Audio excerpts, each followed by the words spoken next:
Hello everyone. Today we are going to try out Dragon's Realm, which is a mod pack centered around Reika's mods.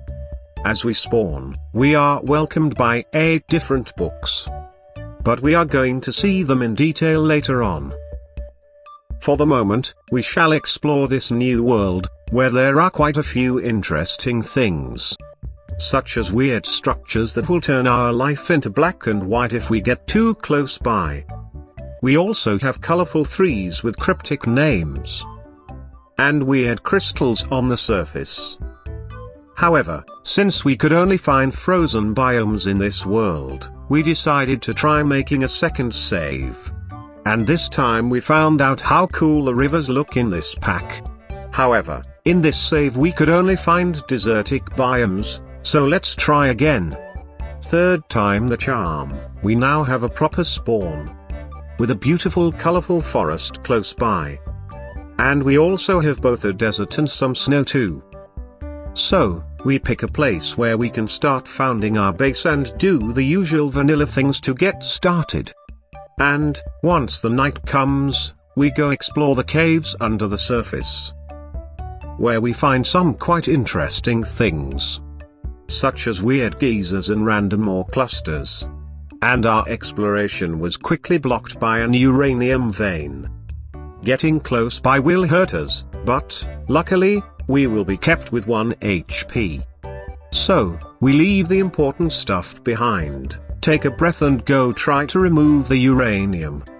After we verify the situation, we take back our equipment and start digging. Once we removed all of the uranium, we deposit it in a place where it will hurt no one. Such as a chest in the middle of our base. We refill our health and hunger bar and then we go back to explore the mine shaft. And the first cool thing we find in an unexplored dungeon is, more uranium.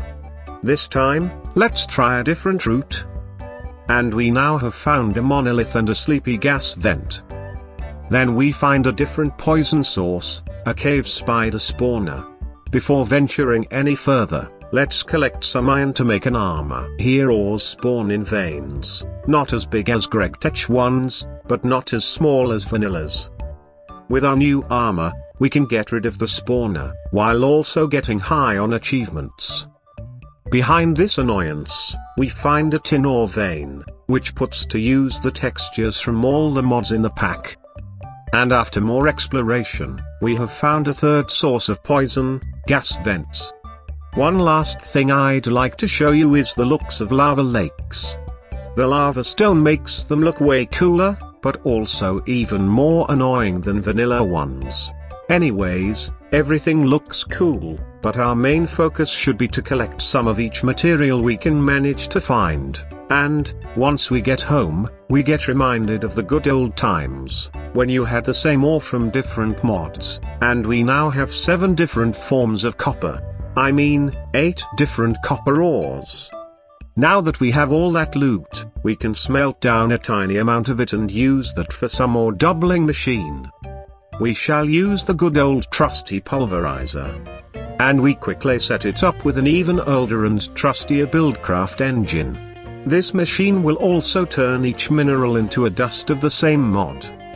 Next we make an induction smelter to obtain some invar. We need it so that we can make a smeltery to get some good tools.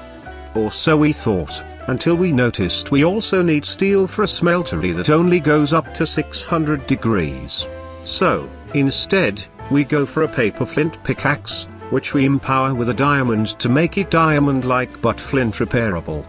This paper tool is now capable of mining obsidian, but it is still too slow and inefficient. So we make an obsidian and paper hammer, which we fill with redstone so that we can gather more obsidian. And, once we have some decent tools, we make a portal and go in the Nether. At first glance, it looked quite the usual Nether, but, after moving a bit, we started to see that it was quite more annoying than usual. And things escalated quite quickly. Just look and how intense the effects are in this place. Anyways, after a lot of exploration, we have found what we were looking for, a nether fortress and some blaze rods. Next, we go visit a magical forest where we hunt a slime king, so that we also get some slime balls.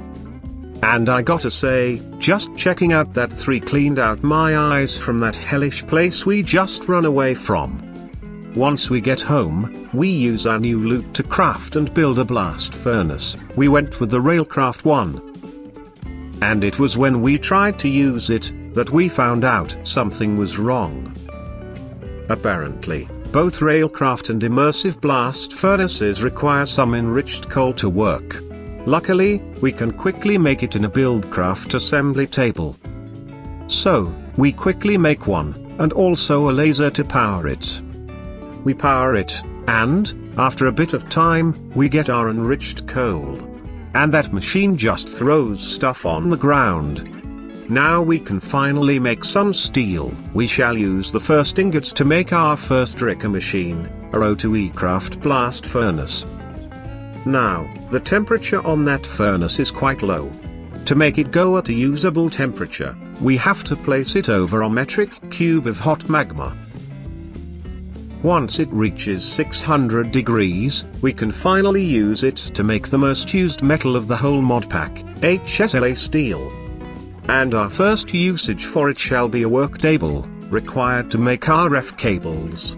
Then we make some RF storage cell, and we have completed our basic house. We are now ready to start using Reika's mod, but we shall do that the next episode. Bye bye.